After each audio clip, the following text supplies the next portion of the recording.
ओम नमः शिवाय। नमस्कार दोस्तों, स्वागत है आपका अपने चैनल हिंदू पर टीवी पर। दोस्तों, सोमवार का दिन भगवान शंकर जी को समर्पित है। इस दिन पूजा करने से भगवान बेहद प्रसन्न होते हैं। लोग आज के दिन व्रत भी रखते हैं। इस व्रत में भक्त भगवान शिव संग पार्वती की विशेष पूजा करते हैं। भोलेनाथ की पूजा अर्चना के दौरान व्रत कथा सुनकर लोग अपने उपवास को सार्थक बनाते हैं।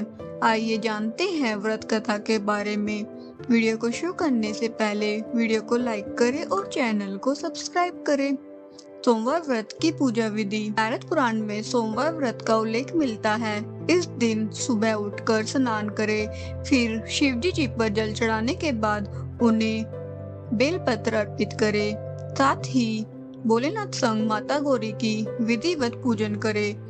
इसके बाद व्रत कथा सुन अपने व्रत को खोल सकते हैं। मान्यता के मुताबिक इस व्रत में 3 पहर की उपवास रखी जाती है, यानी शाम के वक्त व्रत खोल दिए जाते हैं। आइए जानते हैं सोमवार व्रत की कथा के बारे में। किसी नगर में एक धनी व्यापारी रहता था। दूर दूर तक उसका व्यापार फैला हुआ था। नगर के सभी लोग उस व्यापारी का सम्मान करते थे। इतना सब कुछ संपन्न होने के बाद भी वह व्यापारी बहुत दुखी था, क्योंकि उसका कोई पुत्र नहीं था, जिस कारण अपने मृत्यु के पश्चात व्यापारी के उत्तराधिकारी की चिंता उसे हमेशा सताती रहती थी। पुत्र प्राप्ति की इच्छा से व्यापारी प्रत्येक सोमवार भगवान शिव की व्रत पूजा किया करता था और शाम के समय शिव मंदिर जाकर शिवजी जी के सामने घी का दीपक जलाया करता था। उसकी भक्ति देखकर माता पार्वती प्रसन्न हो गई और भगवान शिव से उस व्यापारी की मनोकामना पूर्ण करने का निवेदन किया। भगवान शिव बोले, इस संसार में सबको उसके कर्म के अनुसार फल की प्राप्ति होती है। जो प्राणी जैसा कर्म करते हैं उन्हें वैसा ही फल प्राप्त होता है। शिवजी द्वारा समझाने के बावजूद मां पार्वती नहीं मानी और उस व्यापारी की मनोकामना पूर्ति हेतु वे शिवजी जी से बार बार अनुरोध करती रही।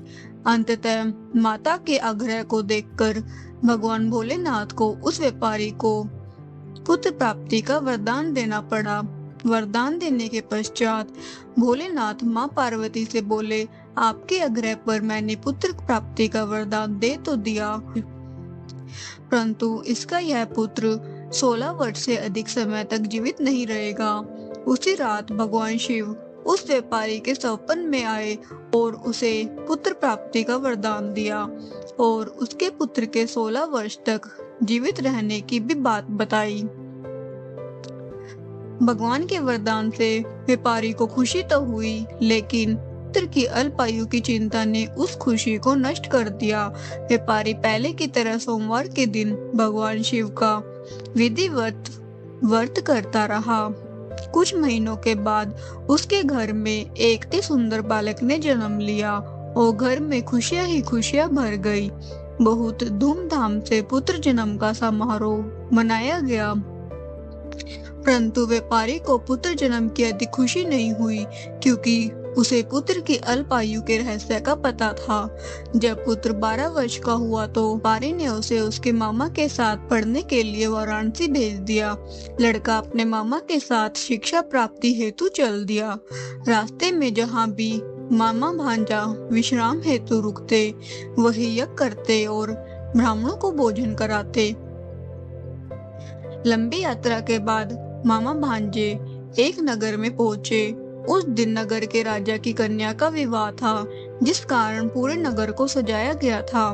निश्चित समय पर बारात आ गई, लेकिन वर का पिता अपने बेटे के एक आंख से काणे होने के कारण बहुत चिंतित था। उसे भय था कि इस बात का पता चलने पर राजा विवाह से इनकार न कर दे, इससे उसकी बदनामी भी होगी। जब वर के पिता ने व्यापारी के पुत्र को देखा तो उसके मस्तिष्क में एक विचार आया। उसने सोचा, क्यों न इस लड़के को दूल्हा बनाकर राजकुमारी से विवाह करा दूं। विवाह के बाद इसको धन देकर विदा कर दूंगा और राजकुमारी को अपने नगर में ले जाऊंगा। वर के पिता ने लड़के के मामा से इस संबंध में बात की। मामा ने धन मिलने के लालच में वर के पिता की बात स्वीकार कर ली। लड़के को दूल्हे का वस्त्र पहनाकर राजकुमारी से विवाह कर दिया गया। राजा ने बहुत सारा धन देकर राजकुमारी को विदा किया। शादी के बाद लड़का जब राजकुमारी के साथ लौट रहा था तो वह सच नहीं छिपा सका और उसने राजकुमारी के ओढ़नी पर लिख दिया, राजकुमारी, तुम्हारा विवाह मेरे साथ हुआ था। मैं तो वाराणसी पढ़ने के लिए जा रहा हूँ और अब तुम्हें जिस नवयुवक की पत्नी बनना पड़ेगा वह कान्हा है। जब राजकुमारी ने अपनी ओढ़नी पर लिखा हुआ पढ़ा तो उसने काने लड़के के साथ जाने से इनकार कर दिया। राजा को जब ये सब बातें पता लगी तो उसने राजकुमारी को महल में ही रख लिया। उधर लड़का अपने मामा के साथ वाराणसी पहुंच गया और गुरुकुल में पढ़ना शुरू कर दिया। जब उसकी आयु 16 वर्ष की हुई तो उसने यज्ञ किया। यज्ञ की समाप्ति पर ब्राह्मणों को भोजन कराया और खूब अन्न वस्त्र दान किए। रात को वह अपने शयन कक्ष में सो गया। शिव के वरदान के अनुसार शयनावस्था में ही उसके प्राण पखेरु उड़ गए। सूर्योदय पर मामा मृत भांजे को देखकर रोने पीटने लगा। आसपास के लोग भी एकत्र होकर दुख प्रकट करने लगे। लड़के के मामा के रोने विलाप करने के स्वर समीप से गुजरते हुए भगवान शिव और माता पार्वती जी ने भी सुने। माता पार्वती ने भगवान से कहा, प्राणनाथ, मुझे इसके रोने के स्वर सहन नहीं हो रहे। आप इस व्यक्ति के कष्ट को अवश्य दूर करें। भगवान शिव ने माता पार्वती के साथ अदृश्य रूप में समीप जाकर देखा तो भोलेनाथ माता पार्वती से बोले, यह तो उसी व्यापारी का पुत्र है जिसे मैंने 16 वर्ष की आयु का वरदान दिया था। इसकी आयु पूरी हो गई है।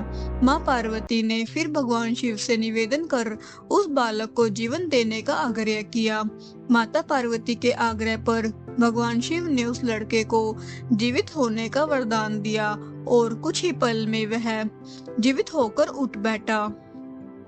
शिक्षा समाप्त करके लड़का मामा के साथ अपने नगर की ओर चल दिया।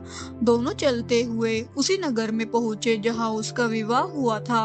उस नगर में भी यज्ञ का आयोजन किया।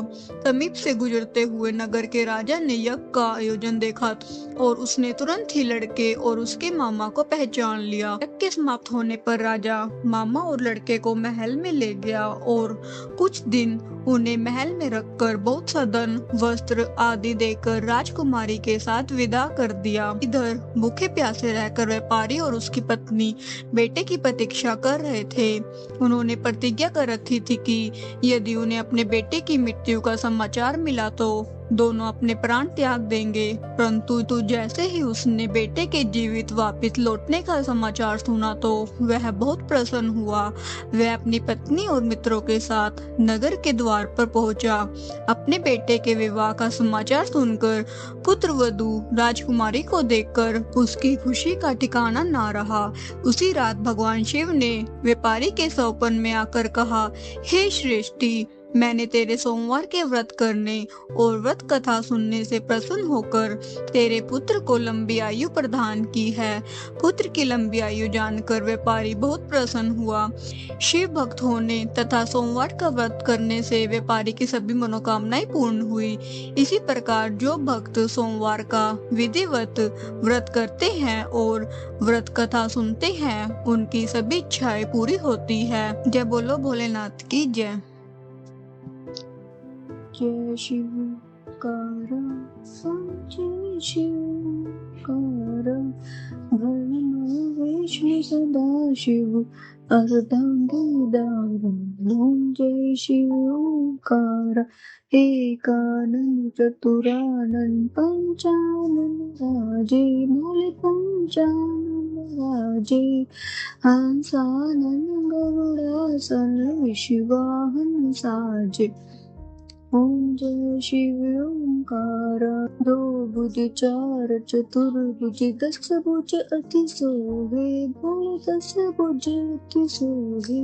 हे गुण रूप मूर्खताते भुवन जन्माहे। ओम जय शिव ओंकार। लक्ष्माला बनमाला रुंडमाला धारी भोले रुंडमाला धारी।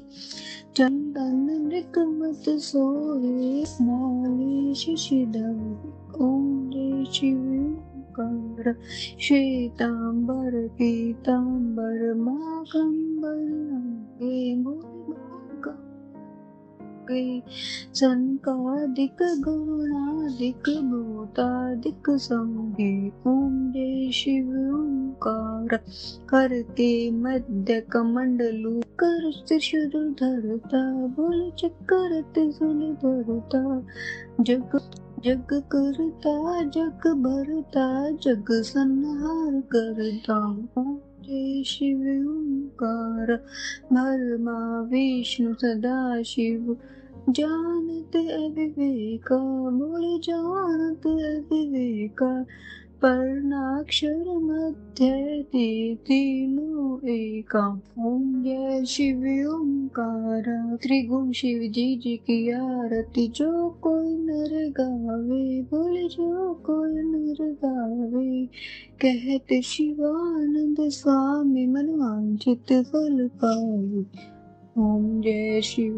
ओंकार स्वामी जय शिव ओंकार ब्रह्मा विष्णु सदा शिव अर्धांगी धारा ओम जय शिव ओंकार।